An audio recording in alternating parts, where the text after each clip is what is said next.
NBA analyst just said without LeBron James, Kyrie Irving is my prediction right now. I'm gonna tell you right now. I think this is going to go 6 games. Whoa, what did that just say? NBA analyst just said without LeBron James, Kyrie Irving is John Wall. I'm not gonna let people disrespect John Wall. It's childhood.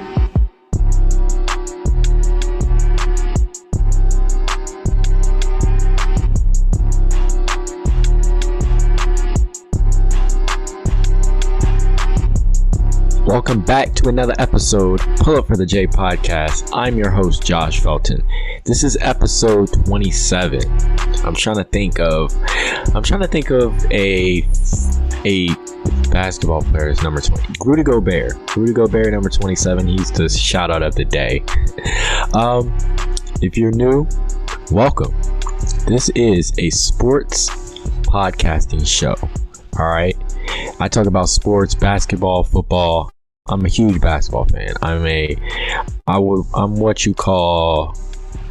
I love it. I'm like a savant, pundit. You know, I love talking about basketball. I love watching basketball. I'll sit in my room on a when I have free time and just watch old basketball footage that I wasn't even alive to. I'll sit in my room when I have free time and just watch old basketball footage. So, what better way than to talk about it? Talk about it on this platform. I want to shout out WJHU, Johns Hopkins Student Radio, for putting this episode on the air. This is the first episode that's on the air. So if this is your first time listening, then welcome. If this is not your first time, then welcome back. This is episode 27. If you're keeping count, I am definitely keeping count. But this is episode 27. We have a lot to talk about. In the world of basketball. We're going to start there first because why not, right? NBA Finals is just about over. Well, I'm not going to say just about over. I'd never count a team out until they've lost, you know. Heat Lakers. That's what we're going to start out with. The Lakers bounced back after dropping Game 3. So I think the last episode I recorded, Game 3 hadn't even happened yet. So let me start with Game 3. Jimmy Butler dropped a 40-point triple-double in Game 3. Basically outperformed LeBron James and Anthony Davis in the same day. And the Heat were able to pull away with, I think, an 8-point victory. It was an impressive win. And they did it without 2 starters. Bam Adebayo and Goran Dragic. Goran Dragic went down with like a plantar fasciitis, and Bam Adebayo went down with basically a shoulder injury that kept him sidelined for Game 3. He came back, or Game 2 and Game 3. He came back for Game 4, and Game 4 was the game that happened on Tuesday night. And in that game, honestly, neither team played really well. But the Lakers were able to pull ahead, and they were able to squeeze out a Game 4 victory. So right now they lead the series 3-1. I'll say this: I've been saying it for several episodes now. So if you're just listening, then this will be your first time hearing it. But I've been saying it since the bubble basically resumed in Orlando. I said after the Mavericks lost in the playoffs, there are no more elite offensive teams in the NBA remaining. By that I mean there wasn't a single team left in the bubble after the first round of the playoffs that there wasn't a team left that was capable of winning a playoff series based off their offense alone. I felt like the Mavericks were probably the only team in the playoffs capable of winning a playoff series on their own. So basically, it had to come down to defense. Whoever won every series came down to defense. The reason why the Clippers, who were my prediction to win it all, didn't win it all was because they didn't value defense.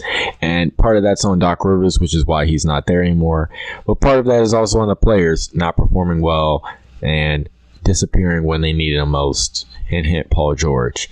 But yeah, the Lakers have never been a impressive offensive team. Neither have the Heat. Honestly, I'm a Washington Wizards fan, so I'll straight up tell you, my team, the Washington Wizards, have a better offense than both of those teams. Our offense, we put up about, I don't know how many points we put up, but I'm pretty sure we're top 5 in offense this year, right? So statistically, we put up better offensive numbers than both of those teams. We may not have the notable weapons of Jimmy Butler, Bam Adebayo. We didn't have any All-NBA players, even though I thought Bill should be on the team, but maybe that's just my fandom speaking. I thought he deserved it. But our problem is defense. We can't guard anybody. Not anybody. I mean, not a single person. Hopefully that'll change one day, but that's where it's at right now. Both of these teams have made it so far because of their defense. Their defense is what's gotten them this far, and defense is going to be what wins them this series. Neither team was that impressive on offense, especially not the Lakers turning the ball over as many times as they did. But Anthony Davis, when they needed him to make a stop, he showed why he was a top 2 Defensive Player of the Year candidate this year and has always been an elite defensive player his whole career.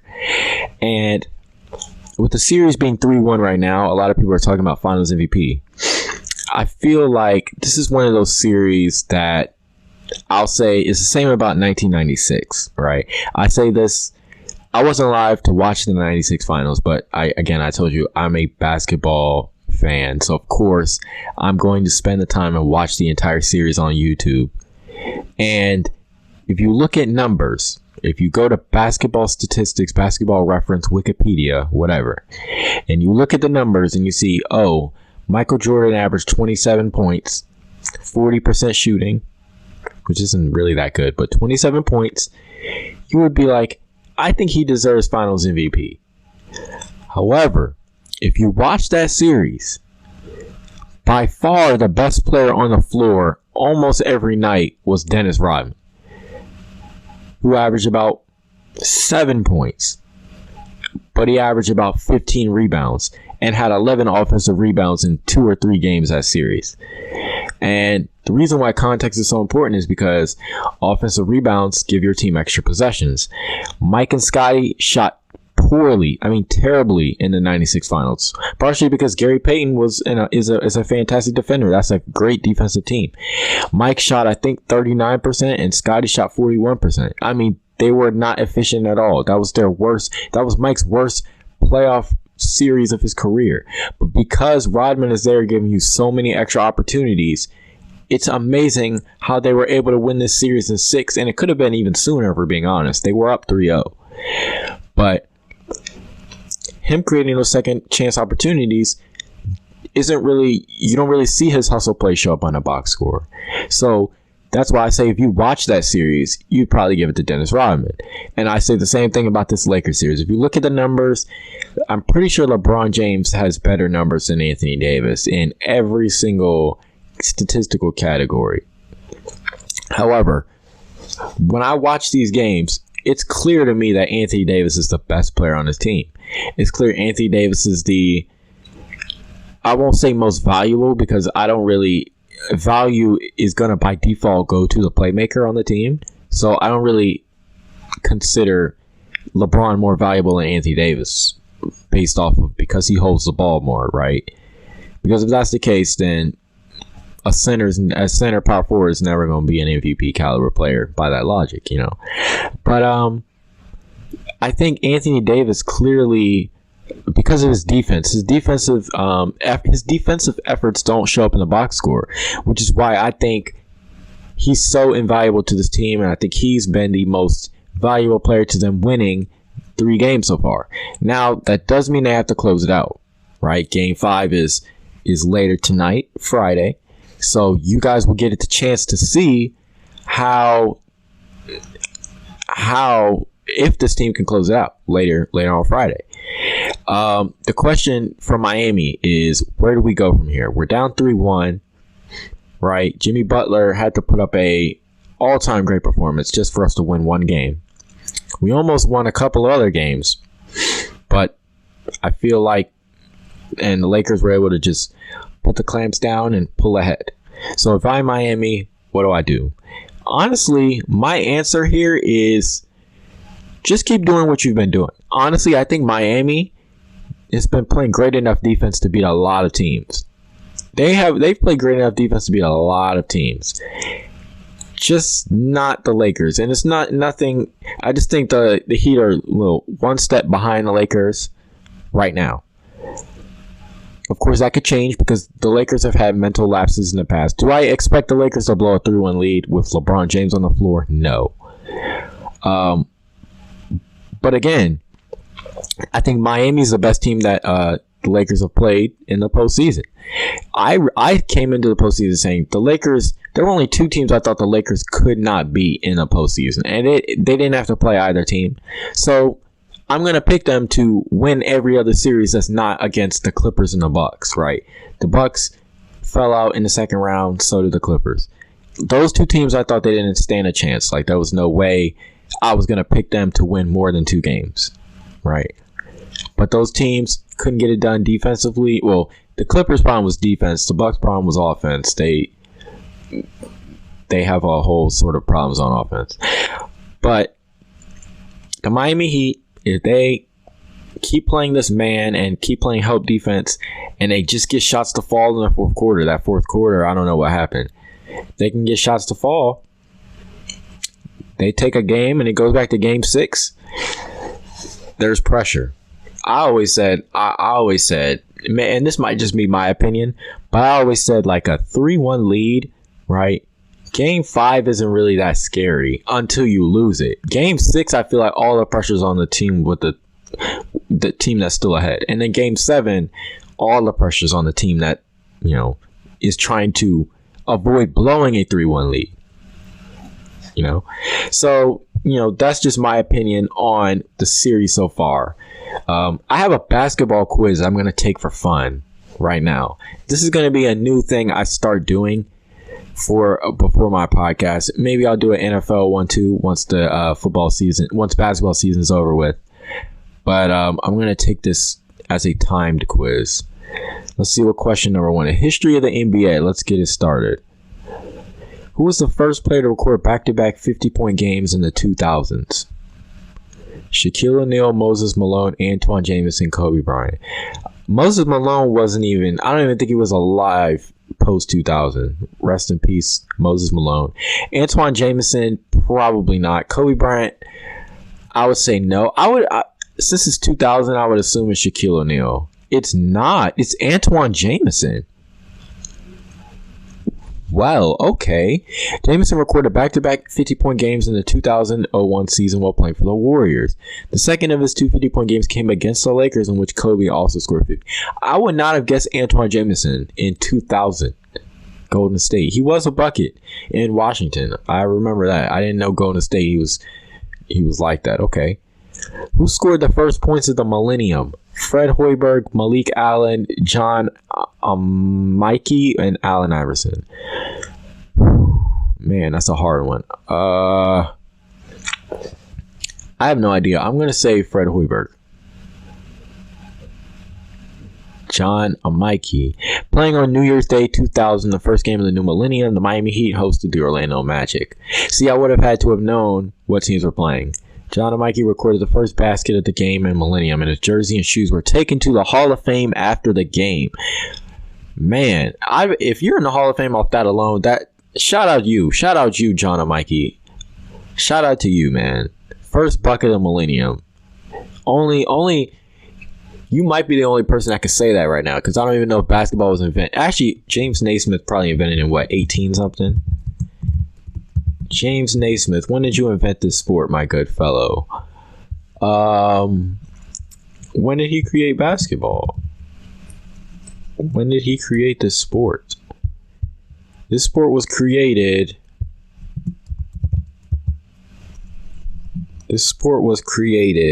When was this created? 1891. So there probably was someone in 1900. But there's only 2 people, and you're the only one post 2000 in the second millennium. So shout out to you.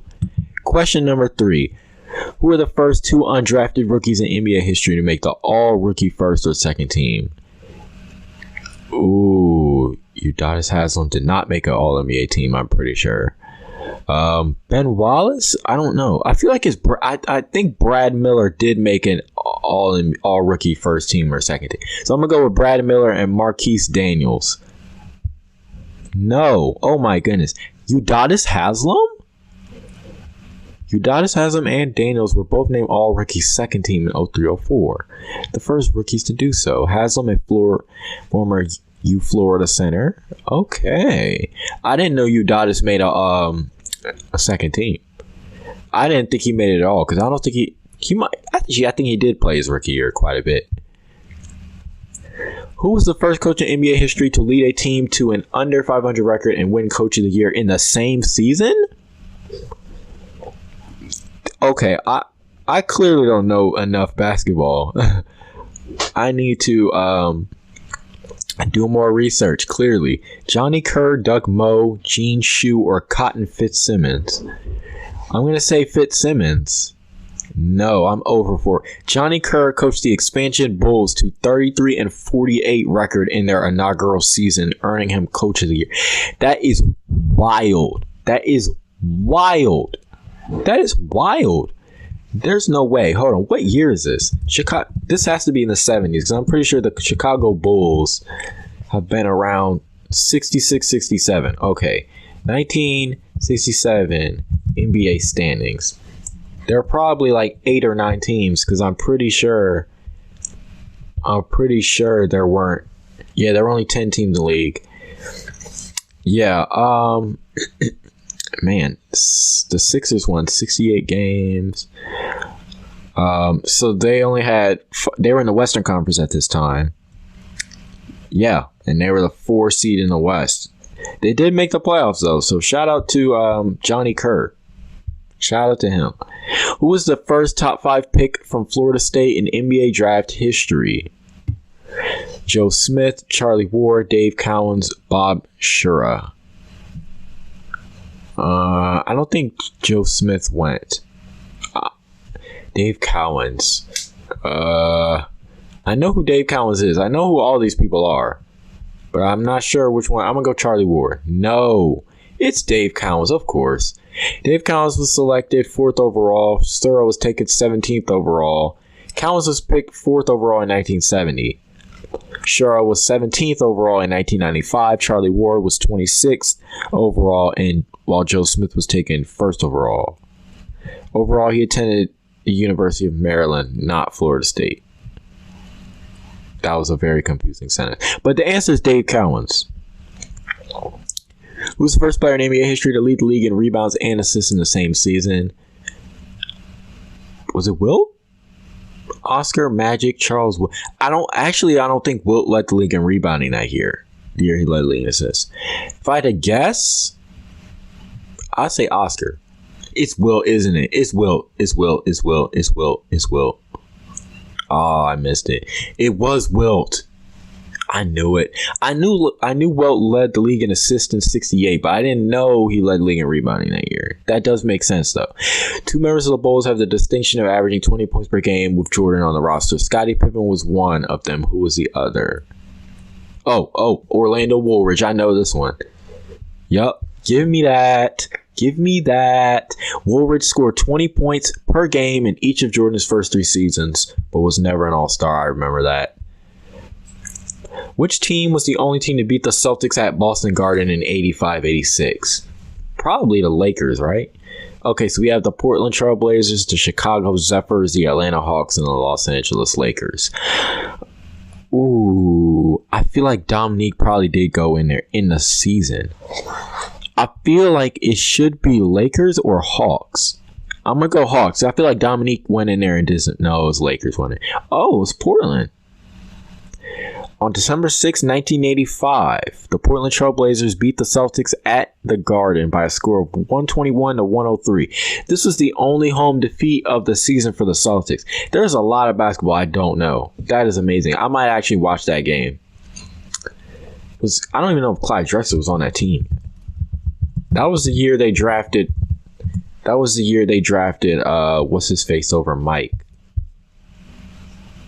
Yeah, he wasn't. Oh, he wasn't league. Yeah, he was in the league.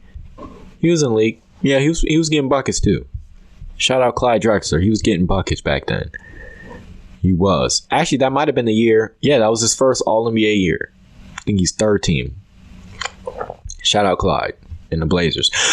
Question number 9. Who was the first player to score 20-plus points in 50 consecutive playoff games?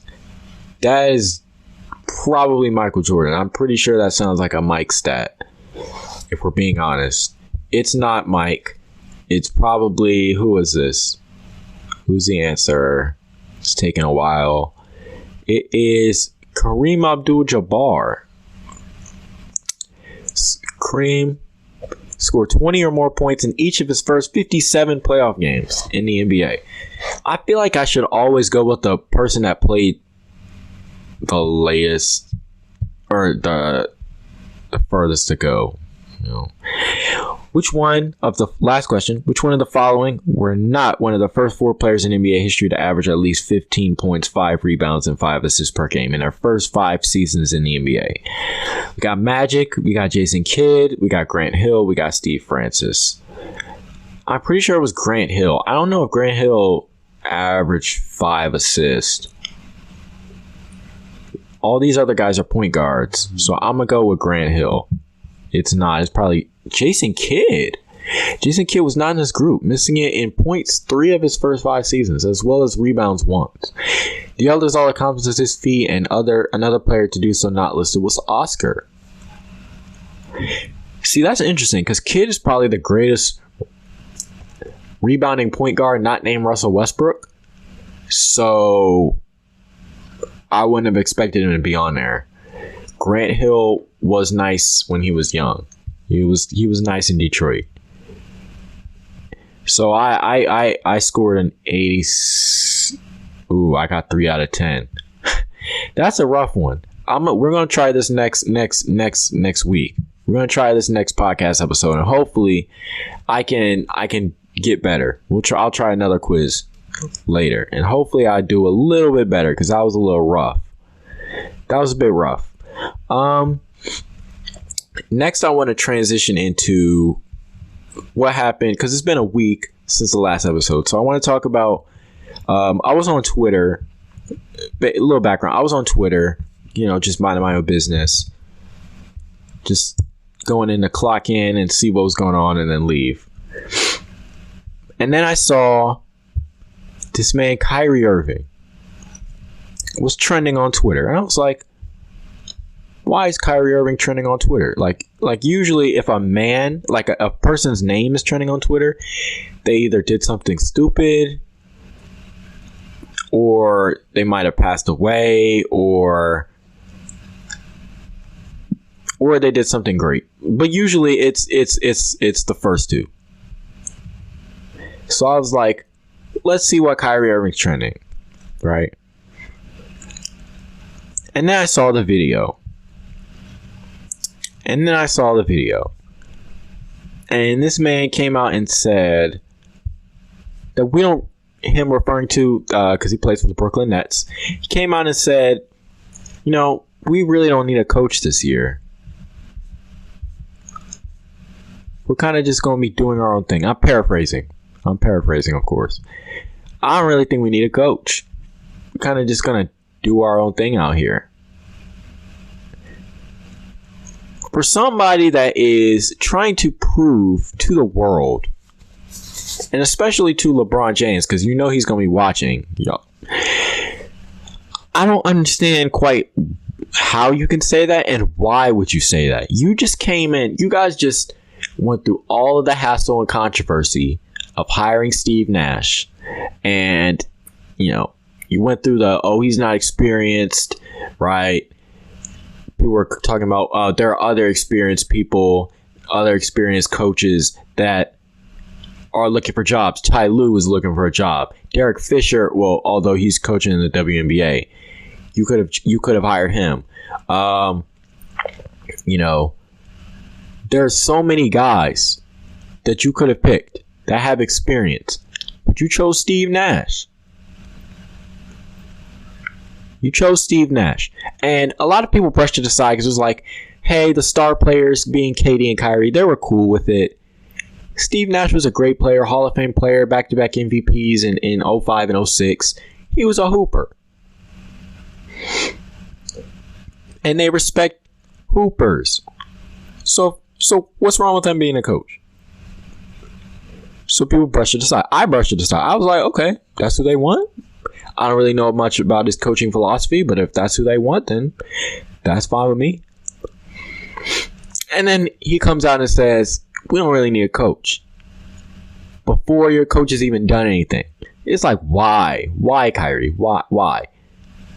Right? I didn't have a problem with what he said with the other part, even though I feel like it's definitely shade at LeBron because he wants to show that, hey, I can win without LeBron, right? Because LeBron showed he can win without Kyrie. We knew Bron could win without Kyrie. It was Kyrie wanting to prove he could win without Bron, which I believe he can. I know he can. You call out LeBron about, at the last shot. I finally have someone on my team where it's like, they can go out and get me a bucket. They can go out and get a bucket when they need to in crunch time too, because they can score just as great as me. I do believe Kyrie's a better shot creator than LeBron James. And Kevin Durant definitely is, right? So I didn't really have a problem with that by logic. But this coach comment, that was just so unnecessary, and it's just like, why? Like, I'm looking at the talent on this roster. The Brooklyn Nets, I'm gonna look at their roster again because their roster is impressive. I don't know how long these people are under contract for, but let's see. Is this the updated roster? Is it? Let's see. Kevin Durant's on here. Yeah, so this is the updated roster, right? Jared Allen, Justin Anderson, former Washington Wizard, shout out him. Wilson Chandler, Chris Chiozza, also former Washington Wizard, shout out him. Nicholas Claxton, Jamal Crawford, actually he just retired, but actually no, he just came back. He came back from the bubble. I don't think he played though. Man dropped 50 points in his last NBA game when he 38 years old. Bucket, 6 man a year 3 times. Spencer Dinwiddie, averaging 18 off the bench. Of course, Kevin Durant, Dante Hall, Joe Harris, 3-point champion. Kyrie Irving, Tyler Johnson, DeAndre Jordan, Karis LeVert, Rodion Kurucs. I don't know how to pronounce that. I hope I didn't butcher your name. Sorry about that. Timothy Luwalu-Cabarrot, Jeremiah Martin, Dizana Musa, Taurean Prince, Garrett Temple, and Lance Thomas. They have about 1, 2, 3, 4, 5, 6, 7, 8, 9, 10, 11, 12, 13, 14 guys. They go about 14 deep to me. This team is loaded. I mean, in terms of what these guys average, they probably have at least 6 guys that averaged 15 points at least last season. Or the last season they were healthy. They have bucket getters on this team. On paper, they look like they are the best team in basketball. Arguably the best team in basketball. However, I feel like this team will have a hard time coexisting together. I just have that feeling. Do I have any basketball logic behind it? Not yet. I have my suspicions about what the problem is going to be, but it's not because an individual player is a locker room cancer or anything like that. I don't think any of these guys are locker room cancers. But I think the question, I'm very curious to see how they share the ball, because there are guys like KD, Kyrie, Karis LeVert, Spencer Dinwiddie. Those 4 guys alone are going to command the ball. Jamal Crawford too. Are going to command the ball a lot. And I'm not 100% sure if there's enough shots to go around for this team. I believe in them though. I think on paper, again, I think they're better on paper than the Lakers. Me personally. Because defensively, they have Jared Allen and DeAndre Jordan they could put on Anthony Davis. Right?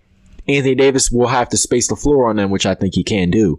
But I feel comfortable putting Jared Allen and DeAndre Jordan on Anthony Davis. And KD can stick LeBron James. Right? So I feel comfortable defensively. But again, I don't know what I'm going to get defensively. Honestly, I feel like there's a lot of names on this team, but I don't know how they'll exist together. They are going to be the most interesting team to watch. One of the more interesting teams to watch next season. I'm going to keep an eye out for them for sure. For sure. But their problem is different from like the Clippers. I don't think the Clippers have... Well, actually, let me take that back. I think the Clippers have a problem, but it's a more fixable problem. Only problem is they don't have much time to fix it. So let me explain. The Clippers' problem this year was defense.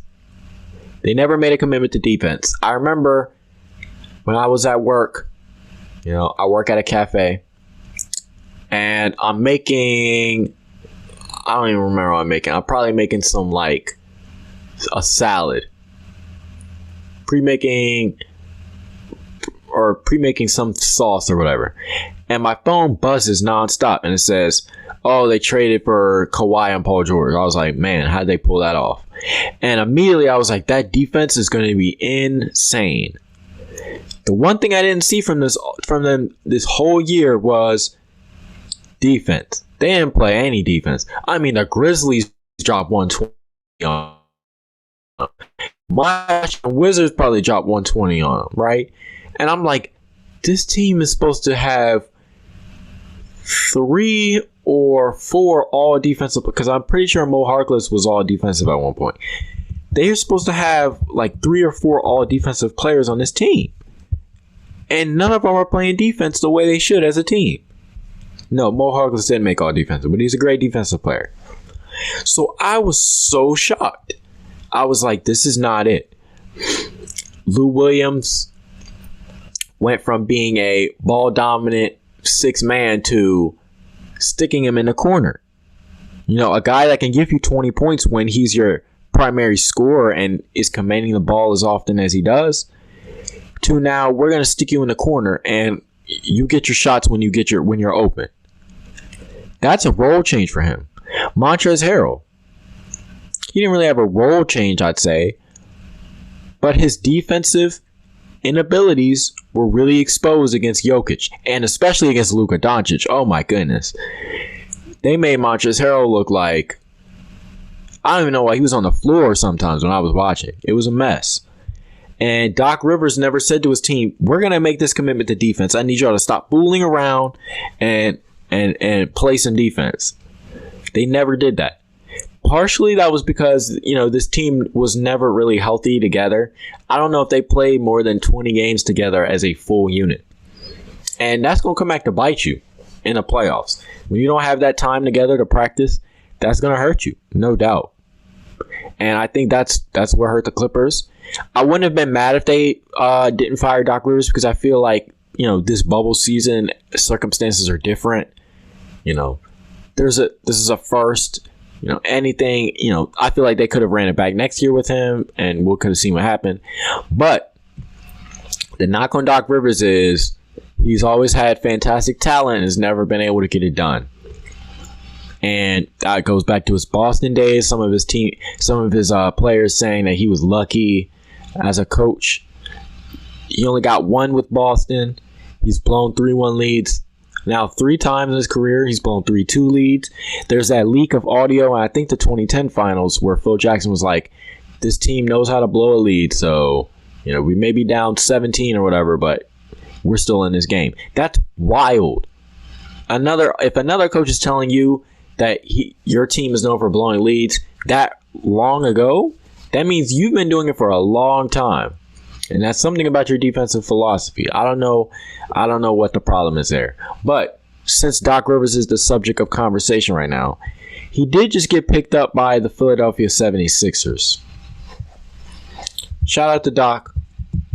Shout out to Doc Rivers being the new head coach of the Philadelphia 76ers. And first thing he did when he came there, he was like, don't call me Doc. Only Doc here is Dr. J. I love that quote. Very nice of him. People are still probably going to call him Doc just because they have respect for him like that. But I believe Doc with this team can do better than with the Clippers. I feel like the Clippers were a harder problem. I feel like the Clippers, because they have two guys basically playing the same position, their identity is a little bit questionable to me. A little bit questionable to me. So that's really just the. I feel like in Philadelphia, I feel like Simmons and Embiid can definitely be a Magic and Kareem type. A Magic and Kareem type. I've been watching a lot of Showtime Lakers, and the one thing I noticed, I watched the 88. I watched the 88 Finals Game 7. That wasn't really a game to showcase Kareem or Magic. They weren't really the best in that game. That was older Kareem too. You got to watch 70s, 80s Kareem, early 80s Kareem to see prime Kareem. But one thing I noticed is it'll just be Magic feed to Kareem in a low block. Kareem will go to work. Or it'll be this. Put Magic in the low block. And because he's bigger than the guy he's guarding, he's either backing him down till he can lay it up, or when they double, throw it immediately inside to Kareem and let Kareem score from 5-10 feet out. Laps on both of them, you have shooters around you. And I feel like that system is just meant for these two. I don't know. I feel like people are saying break them up, right? We don't know if these two can work together. But I get so many vibes that they can. If you just put them in the right system, like together, there's no reason why these two players can't do this together. To me, there's no reason. There's no reason they can't. I believe in this team. I believe that they can contend for the finals this year. And I'm pretty sure that you put them in a system where Ben Simmons is running the point from the low block, because we don't know if he can shoot right now, from the low block. Man, this team could contend for a title next season. They have to surround them with shooters, though. They've really given up their shooters. They gave up JJ Redick. They've had good shooters, but they've never kept them around. And I think that's been a problem. I think that's been a bite in the back for them. That's kind of set out and hurt them. But hopefully Doc Rivers can change the narrative about him and can change the narrative about this team, because a lot of people are doubting out Philadelphia. Right? Jimmy Butler came to the team and led them to the second round, and then after that it just wasn't the same. They struggled with injuries and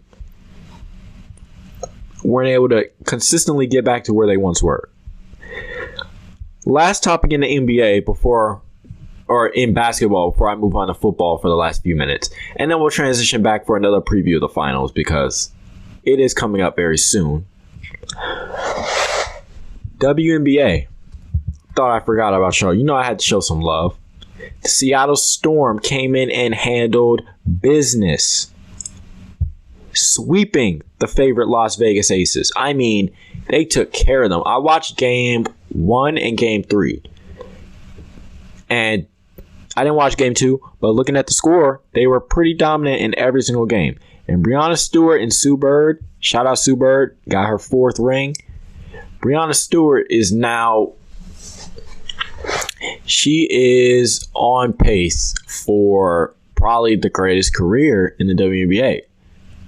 Right? And she missed all of 2019. That's the crazy thing. She missed all of 2019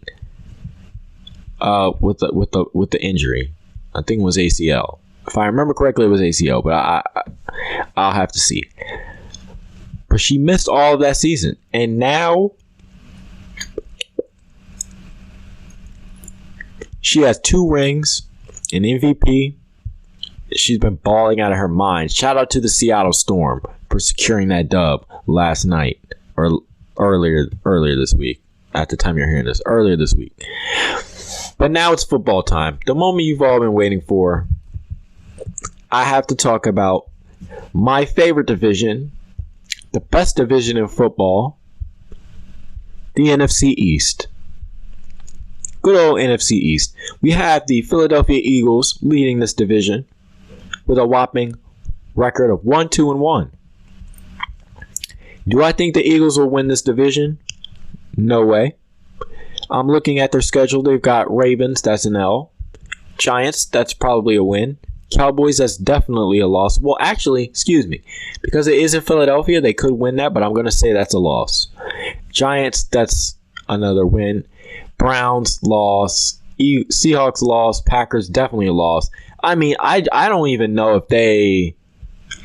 I don't even know if they win more than 5 games this year. The winner of the NFC... Like, the NFC East is so bad this year that they're so bad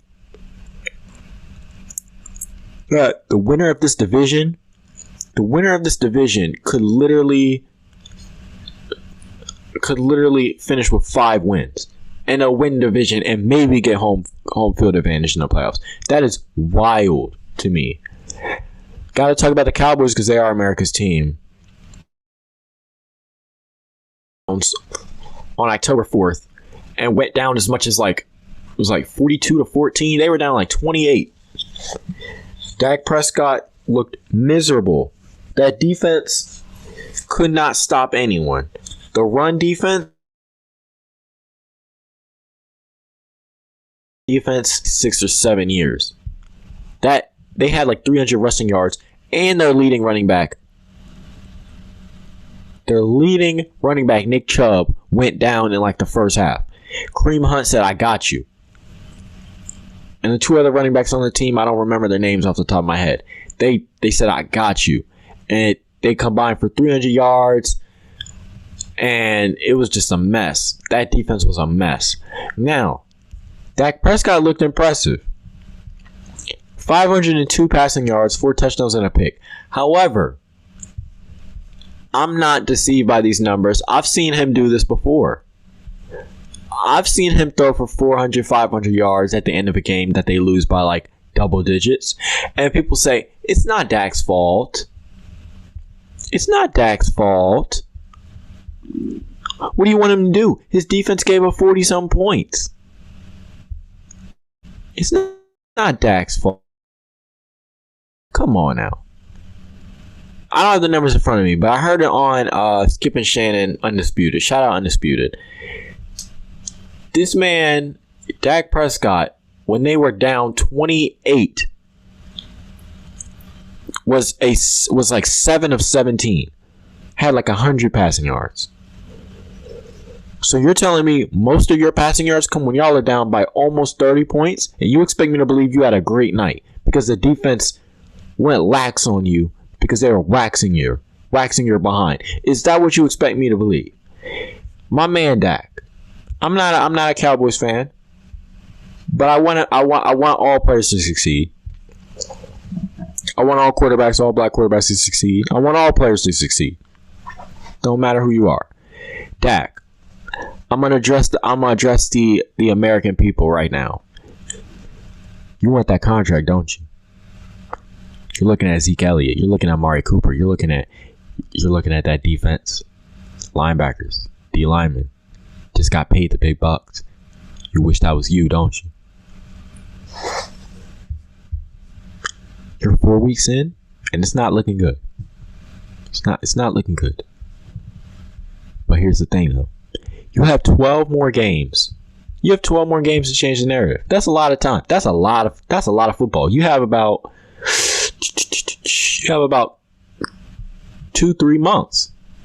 You have till January 3rd, possibly more if you make the playoffs, to change this narrative. Because they can't franchise tag you anymore. They've done it so many times. This is your chance to change this narrative. I'm not going to say this is all on you. Last week was on your defense, but you didn't play well either. You didn't play well either last week. Y'all should be 0-4 for being honest. You play the Giants next week. I expect you to have at least 300 passing yards. If I was playing fantasy, I'd put you in on Sunday because I expect big things. Cardinals, I expect big things. Cardinals defense is pretty good, but I know you can do it because you're a max contract player. You deserve $100 million. More than that. You deserve 40, 50 million a year. You want Carson Wentz type money. Probably more than that. Then you play Washington. You can definitely do that against Washington. Eagles. Sure, you can do that against the Eagles. Steelers will be a challenge. Vikings, you can definitely do it. There are so many opportunities this season for you to do this. For you to show that you can be the face of this team. That they don't need to move on from you. That they can't find another one of you in another draft. This is your year to show that. And if you don't show it, you might be playing somewhere else next year. Like, oh, I don't know, Carolina or hey, you might go to Washington. I'm just saying. Because Washington, we'll get into that in a second too. You who knows where you may end up next year. You want to be the face of this franchise? I think you should be the face of this franchise. But I don't think you've shown outside of 2016 why you should really be the face of the franchise. They might do you like they did Carson Wentz. Carson Wentz had a fantastic rookie year. Hasn't looked the same since. He's been terrible right now. In fact, I saw on Twitter, I'm going to pull it up again. Shout out Twitter. I retweeted this. This is how bad Carson Wentz has been. And you're not on his level, but I'm just saying how quickly someone can fall off. If Russell Wilson threw 45 straight interceptions, he would still have a higher passing rating than Mr. Carson Wentz, who has the lowest passing rating in the league right now. You don't want that to be you. I don't want that to be you. So for the sake of ESPN, because I know you're seeing on ESPN Stephen A. Smith trolling you guys every week after week after week. You got to show up in that first half. The first half, y'all are nowhere to be found. In the second half, y'all trying to come back, and sometimes it's too late. Can't keep doing that, man. Can't keep doing it. Washington, you're not exempt either. I'm going to get on y'all now. Washington football team, as I'm going to call them from now on, until they get a new name. The Washington football team just announced that they are benching Dak Prescott. Or it's not Dak Prescott. I'm still on Dak Prescott. Dwayne Haskins. And they're putting in Kyle Allen. I in Carolina last season with Cam out. He was okay. I don't know if he's better than Haskins. I don't know. I have no clue. But right now, we're just in this situation where whatever works. You know, they're just desperate at this point. They have a chance to win the division. So I understand the sense of urgency from Ron Rivera. Because this division is so bad, they literally have a chance. They have a chance. So I'm not mad at it at all. Dwayne Haskins. At first I felt like there wasn't really a great system built around him in Washington. I feel like they didn't really put the right system around him for him to succeed. But at this point, I really have no clue. I have no idea. He looked great the first week, and that's been it. That's been about it. Hasn't looked good since then. Kyle Allen, it'll be an interesting question. Can he perform to the standards of a starting quarterback? Because he was starting at one point, then fell out the rotation, didn't start. This could be his chance for a team that desperately needs some wins. I feel like their defense, while their defense has been iffy, I think their defense has been better than their offense this year, which is not usually the case for Washington football teams. But we'll see. We'll see. Obviously, the teams that are dominating their division, keep doing your thing. Patriots, Stephon Gilmore just went down with COVID along with Cam. I really hope that the Patriots don't get riddled with injuries this season. A lot of guys already opted out for COVID concerns. I feel like the Patriots could contend for the Super Bowl this year. I think them and the Chiefs are the two best teams in the AFC. And then I've got Ravens and Steelers. So I think the Patriots are right there. But obviously, if your quarterback's not there, It's not really much you can do. Gonna switch back to basketball really fast because it's almost about time. But Shams just dropped a little bomb. And said the Los Angeles Lakers will be wearing their Black Mamba jerseys for a potential championship clinching Game 5 of the NBA Finals versus Miami. They were supposed to wear them Game 7. But you know what that statement means? That to some of y'all, that may be nothing. To me, that means we're putting an end to this tonight. We're not waiting around. You're not going to a 6th game. My prediction right now, I'm going to tell you right now. I think this is going to go 6 games. Whoa, what did that just say? NBA analyst just said without LeBron James, Kyrie Irving is John Wall. I'm not going to let people disrespect John Wall. And I'm not going to let them disrespect Kyrie either. That's mad disrespectful. Kyrie Irving has been a great hooper since he left Cleveland. He hasn't won since he left Cleveland. The Celtics looked like a better team in theory without Kyrie Irving, probably because he demands the ball so much. But he's not a bad player. I'm not going to say that. John Wall, I really hope you come back, sir, because I said that you were. I've always thought John Wall was better than Kyrie Irving. Maybe that's just the Wizards fan in me.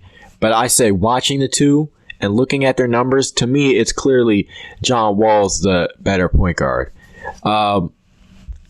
Hopefully he returns to best point guard in the East status. I don't know if it's a little late for that. That was 4 years ago. But it's possible.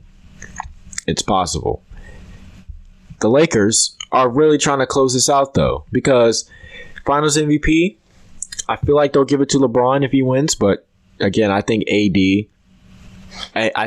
deserves it because I think he's clear. Like watching the games, I think he's a better player. But yeah, if Lakers can clinch it out, if the Lakers can finish business and win the championship, I do have a special guest that wants to be on this show if the Lakers win. He's been a diehard Lakers fan since 1981. And he said, if we win, I'm going to get on this show and I'm going to holler and scream and I'm going to celebrate. So, if you want to hear that, you might want to hope that the Lakers win. Because he's definitely been stressing about the Lakers. Right? When they lose, I don't hear from them. When they win, I definitely hear from them. So, the Lakers have great potential here. I went out and tweeted a couple of days ago. I said, I hope the Lakers can win it this year. I'm not a Lakers fan, but I hope they win it this year because I personally don't think they win another one. I don't think Braun and AD together win another one. I don't think their team is good enough. If they go out and get a third star, possibly. Do I think they beat the Clippers? No way. Not a chance. I didn't think they beat the Clippers this year. They didn't have to play them though. Do I think they beat the Nets next year? Possibly. I don't know. Do I think they beat the Warriors next year? No way. No way. Just so y'all know this in case y'all forgot, because I know Golden State's been away for a year. Right? One season without their 3 best players, and people easily forget who they are. The Warriors haven't lost when they've been healthy. When the Warriors have been healthy, they haven't lost. I have a feeling Iguodala might come back. I think Iguodala might just sign back with the Warriors. Is he a free agent this year? That's a good question, actually. Andre Iguodala, is he a free agent? Because if I remember correctly, he is a free agent this season coming up. Is he still a free agent? I don't know if he's a free agent right now. Oh, they're actually the Warriors are only curious Iguodala can't rejoin them this season and wouldn't anyway. There's no title to be won, but mutual interest remains in a reunion this summer. Iguodala still lives in the Bay Area and remains deeply connected to the people in the organization who matter. I'm telling you this right now. Andre Iguodala is coming back to Golden State. That's my prediction. I know he went to the finals with Miami, but I'm going to be honest with you. I think he serves best in Golden State in their system. And I don't see any team beating Golden State. I don't know. I don't know what teams beat Golden State. If Curry and Klay come back healthy, their defense is still going to be elite. And their offense, probably top 5 again. They have Andrew Wiggins down there. If Andrew Wiggins can shoot the 3-ball well, who knows? Who knows? Clippers are also trying to get people, right? You know, the Clippers are always... Steve Ballmer had a fit. Steve Ballmer had a fit when they lost. He was like, oh, get them all out of here. He's definitely got some money to spend, so we'll see what the Clippers do. I've heard rumors that they were trying to go after D Rose, trying to go after Embiid, trying to go after Drew Holiday.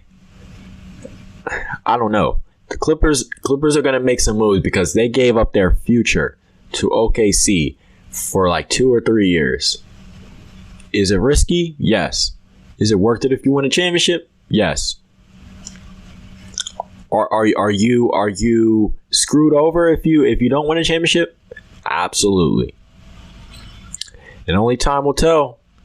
Only time will tell. If Brian gets his 4th, expect this off season to either be very quiet or very active. I'm pretty sure both teams are on. I'm pretty sure every team is on the phone right now, seeing what can happen. But yeah, man, that's basically all we have for today's episode.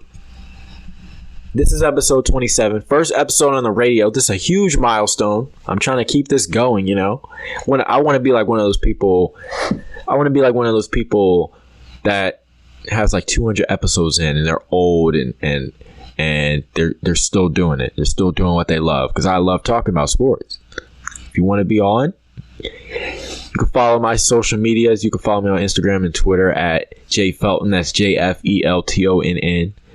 This is the podcast on Twitter, where I post about basketball and football and baseball and pretty much all things sports related. It's childhood. But yeah, definitely check that out. All streaming platforms, episode 27. What should I call this episode? Yes, I'm gonna call that. The Kyrie is a John Wall thing. I'm gonna call that Kyrie minus LeBron is John Wall. That's gonna be today's episode. Kyrie is John Wall. Is it blasphemous? Maybe. I don't know. Time will tell. I still believe in John Wall. I still believe in Kyrie. But time will tell. But anyways, guys, that's all for this episode. Stay safe. Don't text and drive. And I'll see you next week. Peace.